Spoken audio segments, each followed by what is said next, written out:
हाय, मैं दिलीप कुमार दी math classes में आपका स्वागत है। आज हम एनसीईआरटी बुक के पहला चैप्टर शुरू करने जा रहे हैं। आज हम पहला चैप्टर का पूरा प्रॉपर्टी यानी पूरे बायोडाटा देखेंगे कि क्या क्या हमें पढ़ना है और क्या क्या नहीं पढ़ना है। तो आइए देखते हैं पहला चैप्टर यानी वास्तविक संख्या से रिलेटेड मुख्य बिंदु।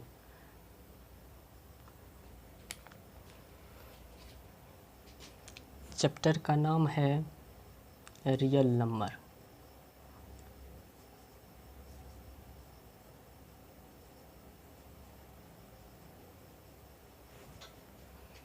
रियल नंबर यानी वास्तविक संख्या।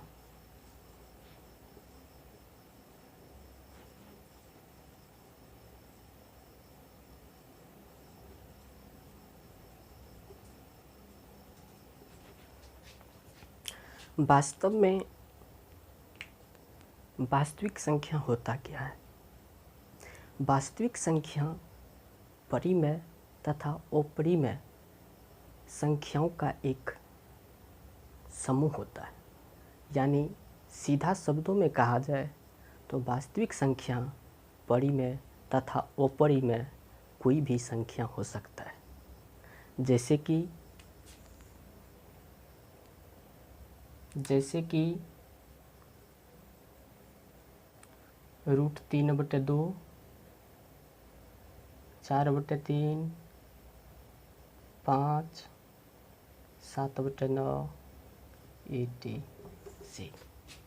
यानी सीधे शब्दों में अगर हम कहें तो वास्तविक संख्या परिमेय तथा अपरिमेय संख्या का समूह होता है। तो आइए देखते हैं अगला बिंदु क्या होता है।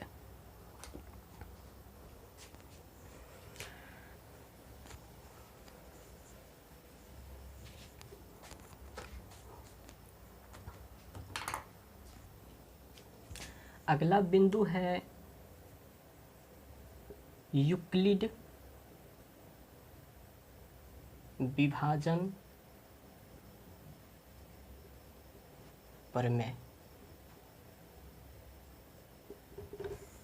यूक्लिड विभाजन प्रमेय को अगर हम परिभाषित करें तो यूक्लिड विभाजन प्रमेय एक ऐसा प्रमेय है जो दो या दो से अधिक संख्याओं को महत्तम समावर्तक निकालने की एक विधि है।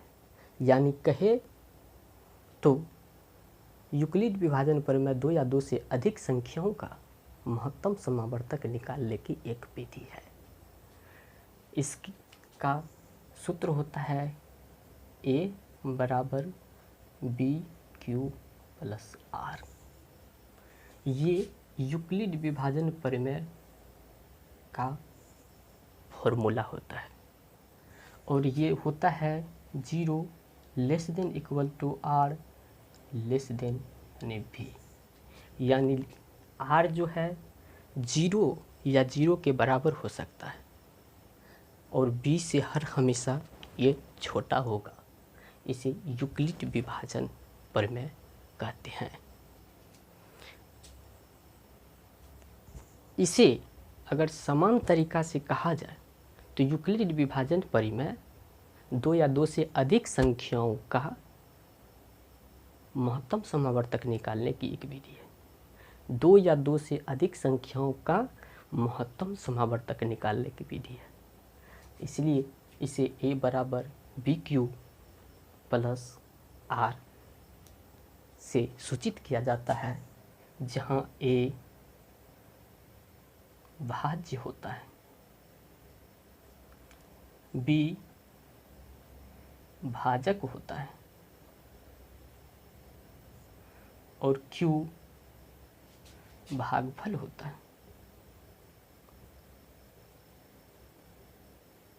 तथा R शेषफल होता है।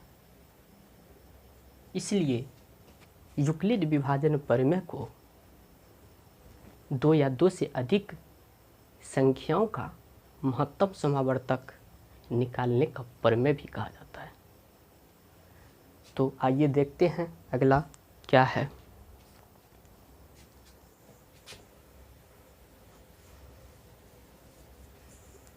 अगला टॉपिक है लघुत्तम समावर्तक।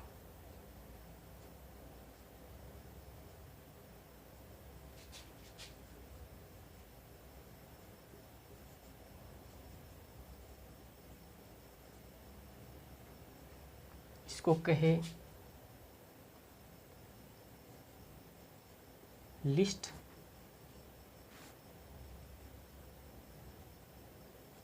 Common multiple.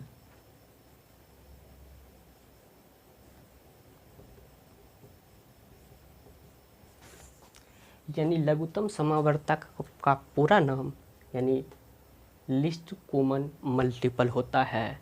इसको शॉर्ट कोट में यानी EL EC EM यानी LCM यानी लघुत्तम समावर्तक को शॉर्ट कोट में यानी संक्षेप में LCM के नाम से जाना जाता है। LCM यानी लिस्ट कॉमन फैक्टर। इसका कहने का अर्थ है कि वह छोटा से छोटा संख्या, लिस्ट कॉमन मल्टीपल का कहने का अर्थ है वह छोटा से छोटा संख्या जो 2 या 2 से अधिक संख्या में उपलब्ध हो। कहने का मान अगर मान लेते हैं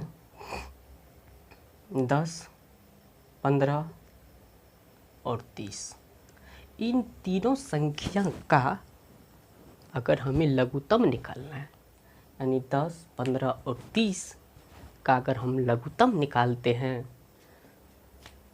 तो इसका लघुत्तम होगा 2 यानी 5 यानी 15 यानी 15 यानी 3, 5, 5, 5 यानी यहाँ 5 से 1, 1, 1 यानी 2 गुनी 3 गुनी 5 यानी 3 दूनी 6 पंच 30 यानी इन तीनों संख्या का एलसीएम जो हो गया वो हो गया है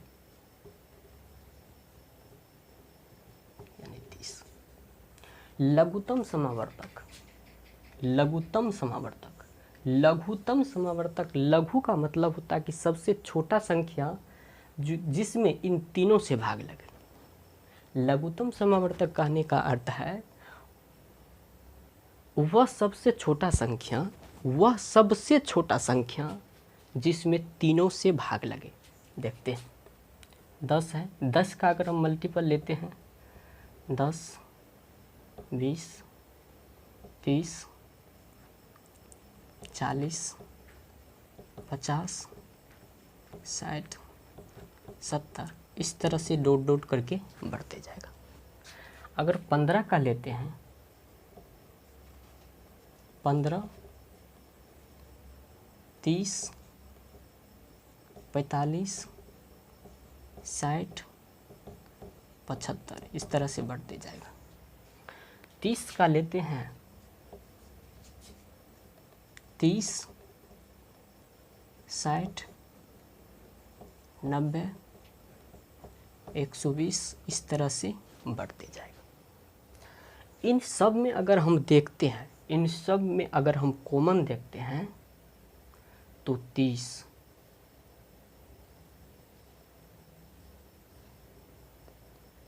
60,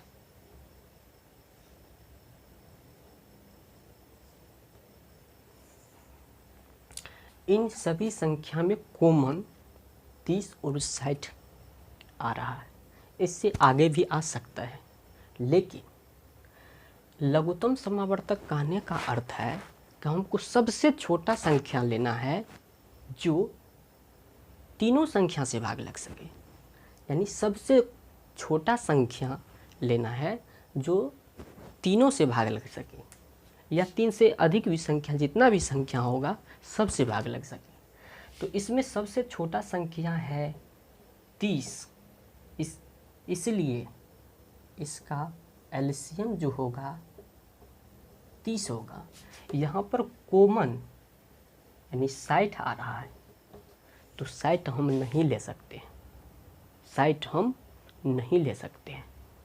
क्यों कि 60 सबसे छोटा संख्या नहीं है जो जिसमें 15, 10, 15 और 30 यानी दोनों से भाग लग सके। 10, 15 और 30 तीनों से भाग लग सके। इसका कहने का सीधा अर्थ है कि सबसे छोटा संख्या ऐसा सबसे छोटा संख्या होना चाहिए, ऐसा सबसे छोटा संख्या होना चाहिए जिसमें सभी संख्या से भाग लग सके। चाहे हम 5 भी संख्या क्यों न ले लें, 5 संख्या ही क्यों न लें, सबसे छोटा संख्या खोजेंगे जिसमें पांचों संख्या से भाग लगे, तो वही होगा हमारा एलसीएम यानी लघुत्तम समावर्तक। लघुत्तम समावर्तक का कहने का अर्थ है कि सबसे छोटा यानी लघुत्तम, यानी सबसे छोटा संख्या क्या है जिसमें इन सभी संख्या से भाग लगे। ठीक है, तो आगे देखते हैं।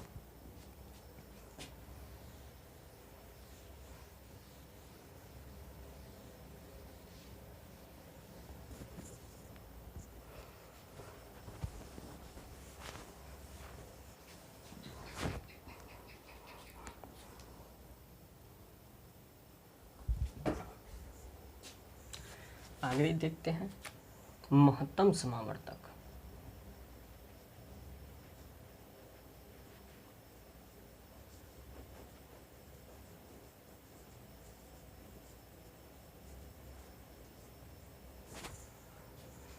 हाईएस्ट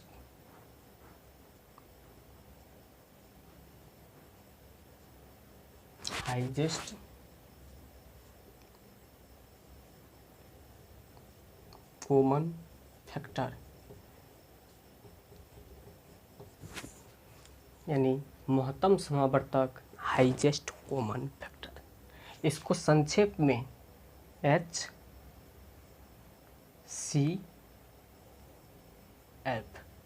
यानी महत्तम समावर्तक को संक्षेप में HCF के नाम से भी जाना जाता है। यानी HCF अगर हम कहेंगे HCF क्या होगा, तो इसका अर्थ है यह है कि महत्तम समावर्तक क्या होगा। मान लेते हैं कि दो संख्या 5, 15 और 21, ये 3 संख्या, इससे अधिक भी हो सकता है, कितना भी हो सकता है, उसके लिए कोई दिक्कत नहीं है। कम से कम 2 संख्या हो सकता है, अधिक से अधिक कितना होगा उसका कोई लिमिट नहीं है, अधिक से अधिक कितना भी हो सकता है। इसलिए कम से कम 2 संख्या का महत्तम समावर्तक, अधिक से अधिक कितना होगा उसका तो कोई पता नहीं। इसका अगर हम महत्तम समावर्तक अगर सिंपल तरीका से हम निकालते हैं तो कहने का अर्थ है कि सबसे छोटा संख्या जो है उससे भाग देंगे बड़ा वाला में, उससे जो हो जाएगा महत्तम उससे देंगे अगले वाले में, उससे देंगे अगले वाले, इस तरह से बढ़ते जाएंगे। इसको अगर हम अपना कॉमन तरीका से अगर हम महत्तम समावर्तक निकालते हैं तो 5 से भाग देंगे 15 में, तो यह 15 यानी कट गया। यहाँ पर हो गया HCF बराबर 5। अब इस 5 संख्या से इस 21 में भाग देंगे, इस 5 संख्या से 21 में भाग देंगे, 5 से भाग देंगे 21 में, तो 5 चौके 20 कट गया, यहाँ पर हो गया 1। अब 1 में क्या करेंगे, ये 5 उतारेंगे, 5 मतलब ये हो गया कट गया, यानी HCF हो गया यानी 1, यानी HCF हो गया 1। अब इन तीनों संख्या का HCF यानी महत्तम समावर्तक जो है वो 1 हो गया, यानी तीनों संख्या का फाइनल महत्तम समावर्तक 1 हो गया। हमारा ये HCF नहीं हुआ, हमारा फाइनल जो HCF है वो ये 1 हुआ है, ठीक ना। अब देखते हैं आगे। इसको अगर हम दूसरा तरीका से बनाएं, यानी महत्तम समावर्तक कहने का अर्थ क्या है उसको अगर हम समझें, तो आइए देखते हैं।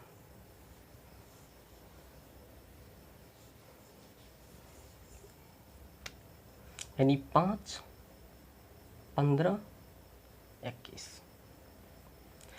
5 में अगर हम किसकी संख्या से भाग लगता है वो देखें तो 1 से भाग लगता है, 5 से भाग लगता है।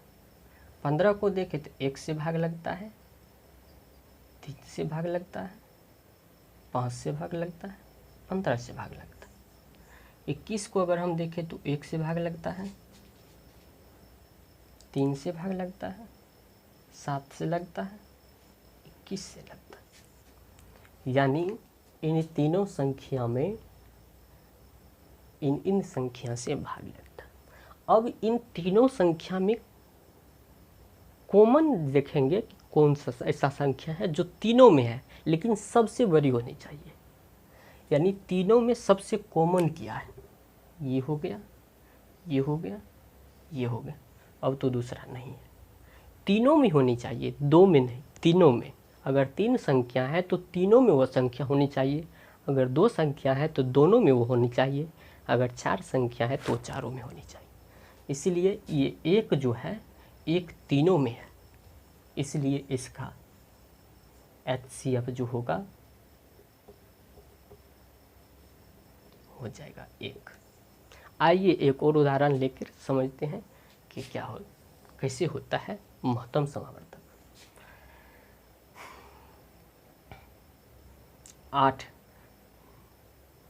8 ले लेते हैं, 48 ले लेते हैं,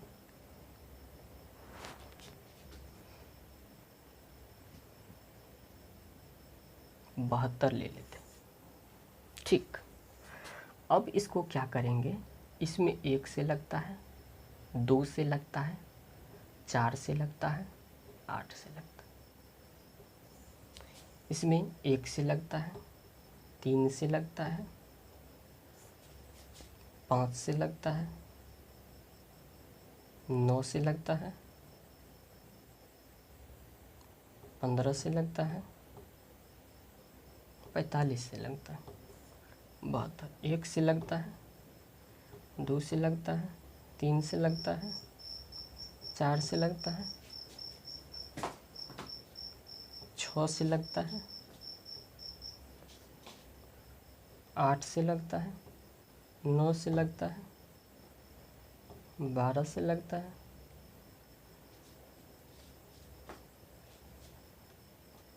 18 से लगता है, 24 से लगता है, 36 से लगता है, 72 से लगता है। इन संख्या से इन सब संख्या में भाग लगता है। अब देखेंगे तीनों में कॉमन कौन कौन संख्या आता है, देखते हैं। पहला हो गया 1, 2 नहीं हो गया,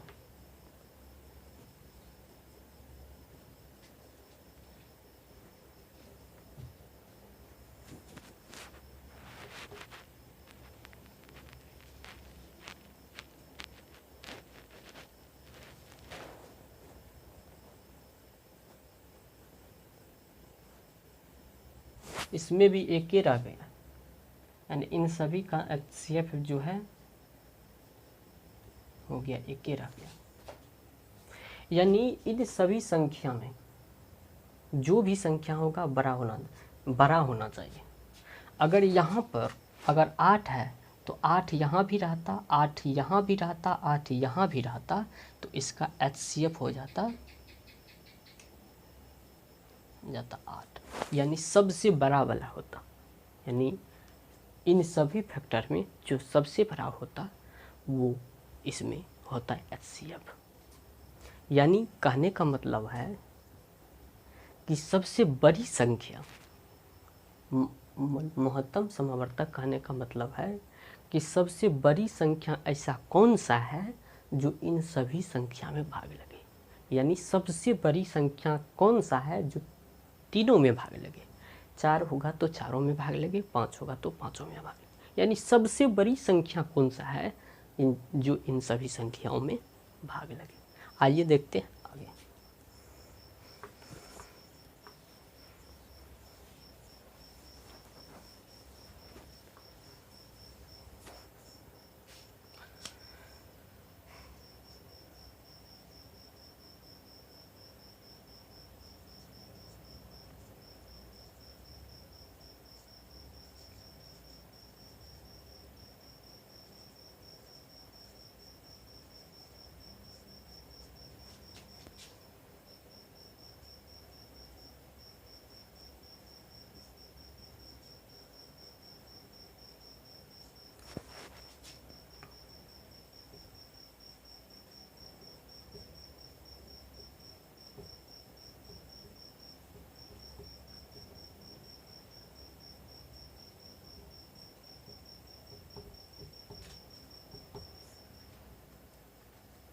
में संबंध,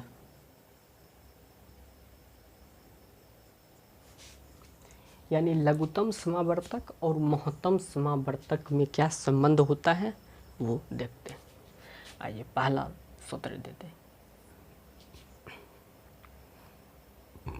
यानी शॉर्टकट में लिखते हैं एलसीएम, लघुत्तम समावर्तक को एलसीएम, महत्तम समावर्तक को एचसीएफ, यानी एलसीएम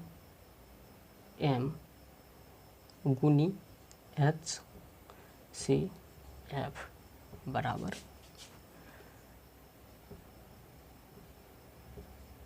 पहली संख्या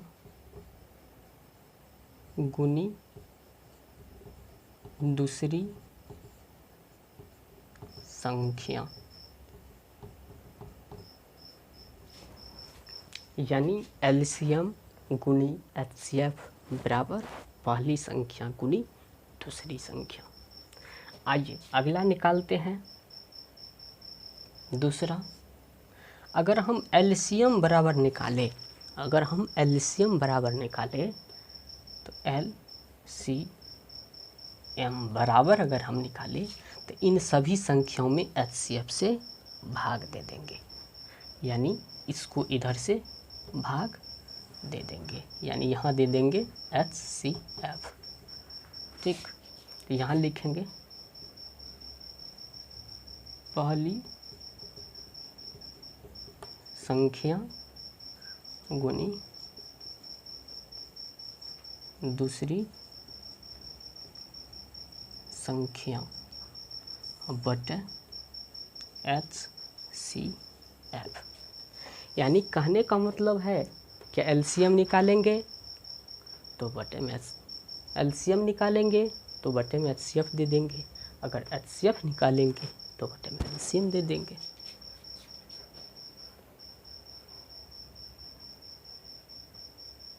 अगर एचसीएफ निकालेंगे पहली संख्या गुनी दूसरी संख्या बटे में एलसीएम। अब आगे पहली संख्या निकालेंगे तो दूसरी संख्या से भाग दे देंगे। देखते हैं, अगर पहली संख्या निकालेंगे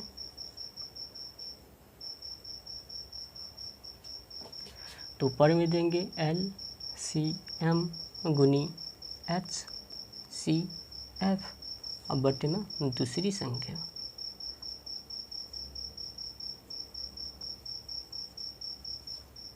वहीं अब दूसरी संख्या अगर निकालेंगे तो नीचे में दे देंगे पहली संख्या।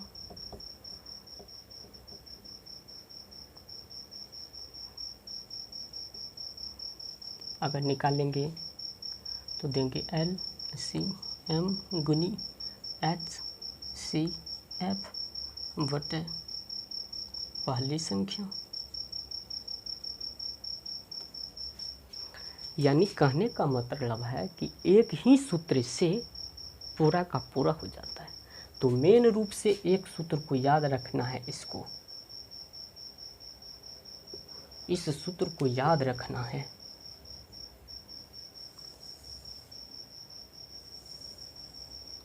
ये जो सूत्र है ये मेन सूत्र है। एक ही सूत्र से ये सारे सूत्र निकल जाता है।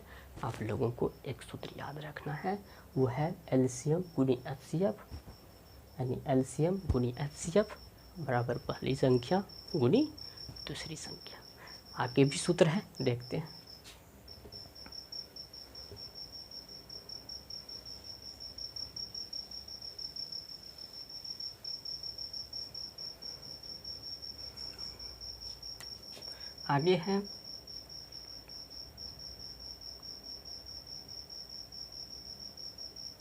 आगे है भिन्न का एलसीएम। भिन्न का एलसीएम बराबर, तो अंश का एलसीएम ले लेंगे,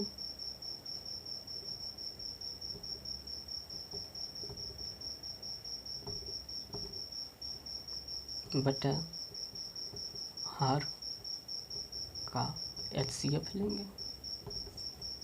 यानी जिसका निकालने का लगेगा, अगर किसी भिन्न का एलसीएम निकालने के लिए बोलेगा तो ऊपर में एलसीएम होगा। अगर भिन्न का एचसीएफ निकालने के लिए कहेगा तो ऊपर में एचसीएफ होगा। ऊपर में एचसीएफ होगा तो नीचे में एलसीएम होगा। उसी तरह से आगे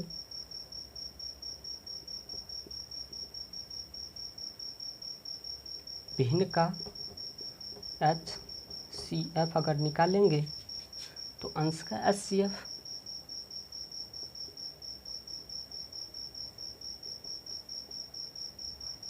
बटा हर का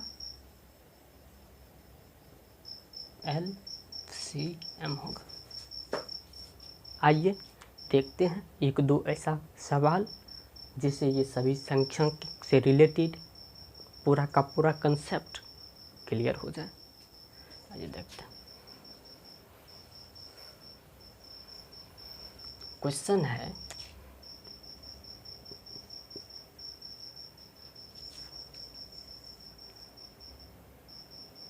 यदि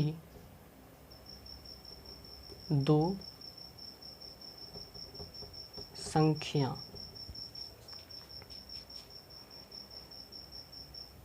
आठ और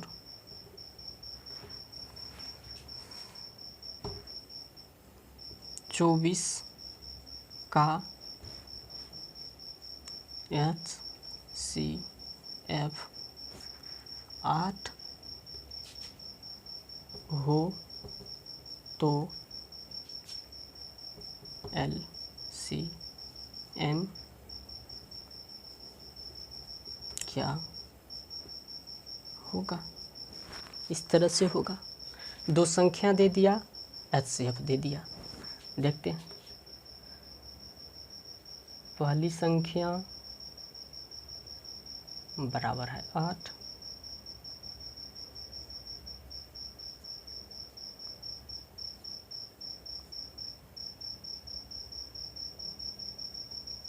दूसरी संख्या बराबर है 24, एचसीएफ बराबर है 8। तो एलसीएम बराबर वाट, यानी एलसीएम क्या होगा? तो हम एक मेन सूत्र याद करने के लिए बोले थे, उस सूत्र को याद रखना है और लिखना है। एलसीएम गुनी एचसीएफ बराबर पहली संख्या गुनी दूसरी संख्या। आगे क्या करेंगे? एलसीएम नहीं है तो यहाँ पर एक्स दे देते हैं, गुनी एचसीएफ 8 है, 8 दे देते हैं यहाँ से, बराबर पहली संख्या है 8 गुनी दूसरी संख्या है 24। इसको जब आगे करेंगे, इसको गुना करेंगे तो 8x बराबर 8 गुनी 24। अगर x बराबर निकालेंगे, यहाँ गुना है तो भाग देंगे, 8 गुनी 24 बटा 8। इससे ये कट जाएगा, यानी x बराबर हो गया 24, यानी LCM बराबर हो गया 24। तो इस तरह से इसका हल होगा। इसको और पूरे डिटेल से बताएंगे, यानी चैप्टर वाइज जब हम आंसर का हल करेंगे, चैप्टर वाइज जब भी सॉल्यूशन करेंगे, तो इसका पूरा का पूरा सॉल्यूशन आपको देंगे। यहाँ पर देखने के लिए इस तरह से एक सवाल दिए हैं। आगे भी जब चैप्टर बनाएंगे इस पर बहुत सारे सवाल बनाएंगे। तो आइए आगे देखते हैं।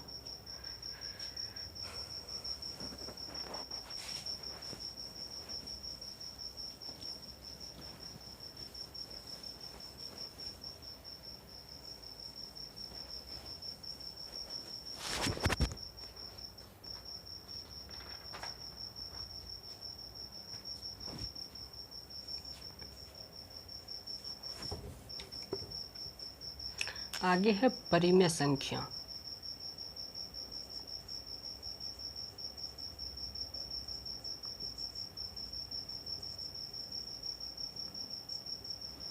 रेशनल नंबर,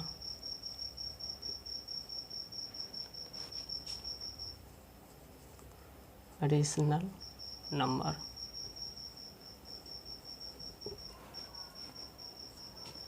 यानी परिमेय संख्या, यानी रेशनल नंबर।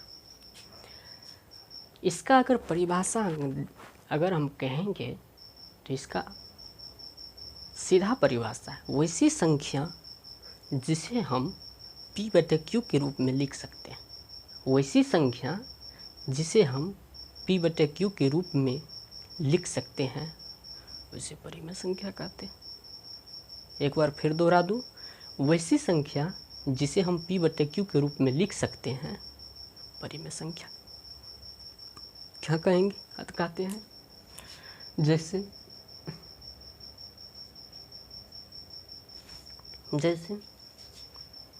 3/7 रूट में 16, 8 रूट 16/2 इत्यादि। ये सब परिमेय संख्या, इसको हम P/Q के रूप में लिख सकते हैं। तो सिंपल है परिमेय संख्या वैसी संख्या जिसे P/Q के रूप में हम लिख सकते हैं, वो परिमेय संख्या होता है। आगे देखते हैं।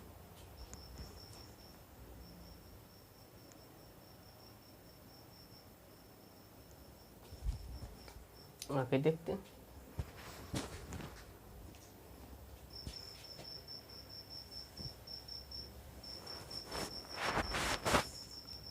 अपरिमेय संख्या,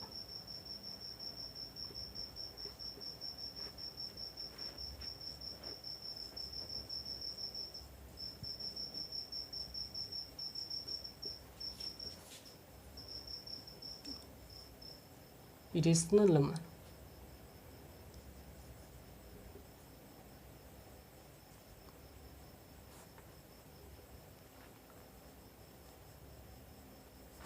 इरेशनल नंबर। इसका अगर परिभाषा अगर आसान तरीका से कहा जाए तो इसको सीधे कहेंगे वैसी संख्या जो P/Q के रूप में नहीं लिखा जा सकता है, उसे हम अपरिमेय संख्या कहते हैं। वैसी संख्या जिसे हम P/Q के रूप में नहीं लिख सकते हैं उसे अपरिमेय संख्या कहेंगे। जैसे कि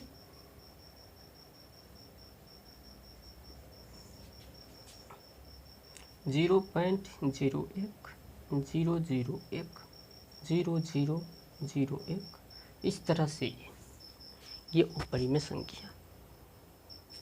दूसरा 0.5763 रेकरिंग, ये भी अपरिमेय संख्या है। आगे रूट में 7, रूट में 6, यानी रूट के अंदर वो सभी संख्या, रूट के अंदर वो सभी संख्या जिसका वर्गमूल नहीं बने। रूट के अंदर वो संख्या जिसका वर्गमूल नहीं बने वो परिमेय संख्या कहलाता है। जैसे रूट में अगर 7 है तो 7 का वर्गमूल नहीं बनता है, इसलिए ये अपरिमेय संख्या है। हमारी परीक्षा में यानी 10th के परीक्षा में मुख्य रूप से इस पर सवाल पूछे जाते हैं और ऑब्जेक्टिव टाइप पर सवाल होता है और पहचानना होता है कि कौन परिमेय संख्या है कौन अपरिमेय संख्या। पूछ देगा कि इसमें से कौन परिमेय संख्या है, इसमें से कौन परिमेय संख्या है, उसमें 3 अपरिमेय रहेगा, 1 परिमेय रहेगा, उसको ढूंढना है हमको और उसको टिक करना है। उसी तरह से बोल देगा कि इसमें कौन अपरिमेय संख्या है, परिमेय संख्या 3 ठो घुसा देगा, 1 अपरिमेय संख्या घुसा देगा, जिसको हमें ढूंढना है और टिक करना है। तो इस तरह से परीक्षा में क्वेश्चन पूछा जाता है और इसका पूरा डिटेल्स चैप्टर जब बनाएंगे तो अगले वीडियो में पूरा बायोडाटा के साथ आपको देंगे। ठीक, आगे देखते हैं। इसमें सिर्फ हम परिमेय संख्या और अपरिमेय संख्या के बारे में हम बताएं, परिमेय संख्या और अपरिमेय संख्या के बारे में बताएं। और भी संख्या होता है जो शायद आप पढ़े होंगे, इसलिए हम नहीं बता रहे हैं, सिर्फ हम नाम चर्चा कर दे रहे हैं, विशेष डिटेल में नहीं जाना है। सम संख्या होता है,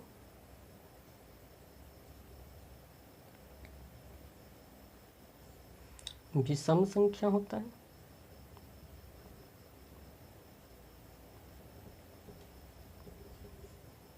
प्राकृत संख्या होता है,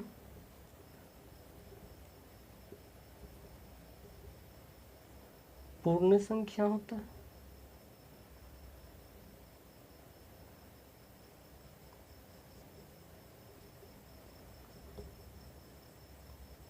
भाज्य संख्या होता है, अभाज्य संख्या होता है। इट इज यानी बहुत सारे संख्या ऐसा है जो आप पहले पढ़ चुके हैं, इसलिए यहाँ पर उतना डिटेल्स में जाना उचित नहीं है। हमको इस चैप्टर में यानी वास्तविक संख्या में मूल रूप से ये 2 संख्या का चर्चा किया गया है, परिमेय संख्या और अपरिमेय संख्या। तो इसलिए इन 2 संख्या को विशेष रूप से ध्यान देने की ज़रूरत है। इन सभी संख्या को आप जानते ही होंगे, हम ये आशा करते हैं कि ये सभी संख्या आप जानते होंगे ताकि आपको आगे पढ़ने में कठिनाई ना हो। अगर आपको ये पता नहीं है तो आप खोज करके इसको ज़रूर पढ़ लें। आगे देखते हैं।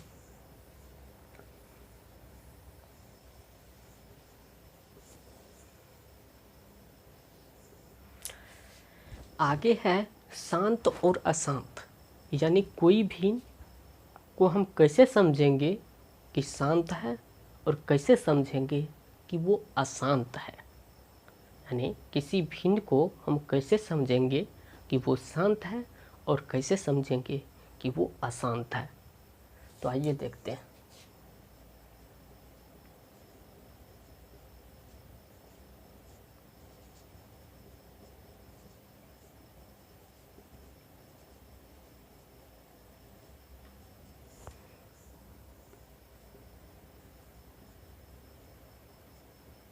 शांत, शांत का परिभाषा है यदि किसी भिन्न के, शांत का परिभाषा है यदि किसी भिन्न के हर का गुणनखंड, यानी यदि किसी भिन्न के हर का गुणनखंड 2n और 5m के रूप में आए तो वह शांत संख्या होता है। यदि किसी भिन्न के हर का गुणनखंड 2n और 5m के रूप में आता है तो वो भिन्न शांत होता है। ये देखते हैं।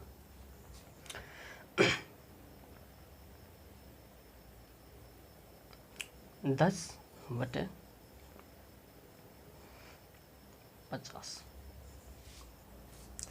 इस भिन्न में 50 का सर्वप्रथम क्या करना है? गुणनखंड करना है। सर्वप्रथम क्या करना है? गुणनखंड। गुणनखंड कैसे करेंगे? 50 का लेंगे, 2 से 25 हो गया, 5 से हो गया और 5 से लगेगा 5। तो इसको अगर हम आगे लिखें तो यहाँ 7 हो जाएगा 2 गुनी 5 गुनी 5। इसको अगर हम आगे लिखें तो हो जाएगा 2 पर पावर यानी 7/2 पर पावर 1 गुनी 5 पर पावर यानी 2 है 2। यही है n और m, यानी ये दोनों परिवर्तित होता रहेगा। यानी अगर किसी भिन्न में 2 पर पावर n कहने का मतलब है किसी p बटा मान लेते हैं 2 पर पावर n गुनी 5 पर पावर m इस रूप में आए तो वह संख्या शांत होता है, वो संख्या शांत होता है। इसमें से अगर 2 यानी अकेला 2 भी आएगा तो वो शांत होगा, अकेला 5 भी आएगा तो शांत होगा, या दोनों साथ में आएगा तो भी शांत होगा। इस बात को विशेष ध्यान दीजिए। यानी अकेला 2 आएगा तब भी शांत होगा, अकेला 5 आएगा तब भी शांत होगा, अगर 2 और 5 दोनों आएगा तब भी शांत होगा। यानी इन बातों को ध्यान देना है कि 2 और 5 के रूप में आना चाहिए किसी भी भिन्न का।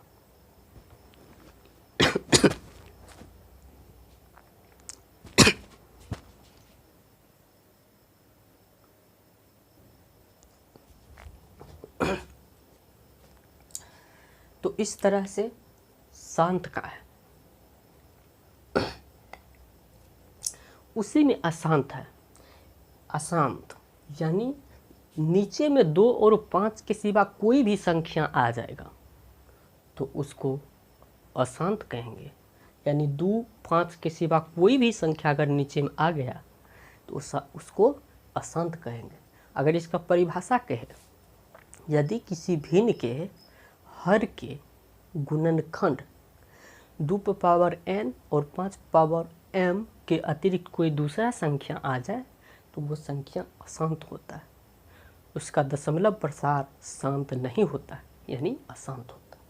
आइए देखते हैं एक उदाहरण से। यानी 3 बटा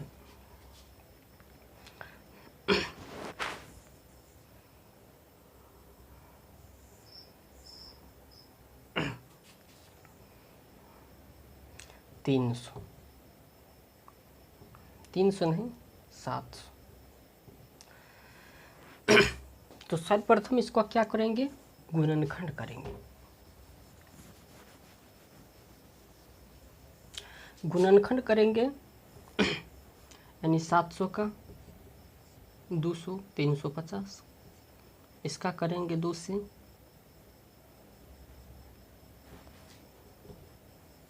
5 से करेंगे, 5 से करेंगे 7। यहाँ अगर हम लिखेंगे इसको लिखेंगे 3 बटे 2 गुनी 2 गुनी 5 गुनी 5 गुनी 7, यानी 3 बटे 2 पर पावर 2 गुनी 5 पर पावर 2 गुनी 7। यहाँ पर 2 और 5 के अतिरिक्त 7 है।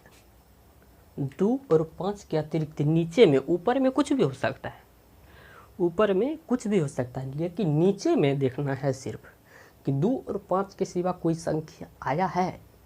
अगर आया है तो वह अशांत संख्या होगा। लेकिन एक बात विशेष ध्यान देनी है कि जो संख्या नीचे में अतिरिक्त आया है उसको विशेष ध्यान दे करके देखना है कि कहीं इस संख्या से ऊपर वाले संख्या तो नहीं कट रहा है। अगर ऊपर वाली संख्या नीचे वाली संख्या से अगर कट जाता है तो वो शांत हो जाएगा। मान लेते हैं कि यहाँ पर 21 होता, यहाँ पर 21 होता तो यहाँ पर 2 पर पावर 2 गुनी 5 पर पावर 2 गुनी 7 होता। लेकिन यहाँ पर अगर हम देखते हैं तो ये 7 के अनुसार अशांत होता है, 7 के अनुसार अशांत होता है, लेकिन इस 7 से यहाँ पर कटेगा भी 7 या 21, यानी फाइनल हो जाएगा 3/2 गुनी 5/2, यानी ये शांत होगा। तो विशेष करके ये भी ध्यान रखें कि नीचे में अगर कोई संख्या अतिरिक्त आ रहा है तो ऊपर में काट करके देखें कहीं उस संख्या से कट तो नहीं रहा है। अगर कट रहा है, अगर नीचे में 2 और 5 सिर्फ रहा है तो अशांत होगा, अन्यथा अशांत होगा। इसमें इतना टॉपिक है। आइए एक और टॉपिक है, उसको देख लेते हैं। अभाज्य गुणनखंड।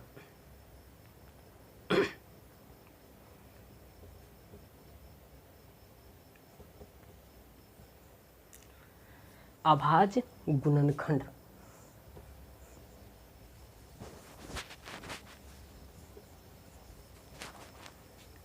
अभाज्य गुणनखंड जो है, किसी संख्या का अभाज्य गुणनखंड निकालना है, जैसे कि 50, इसको अभाज्य गुणनखंड के रूप में लिखेंगे 2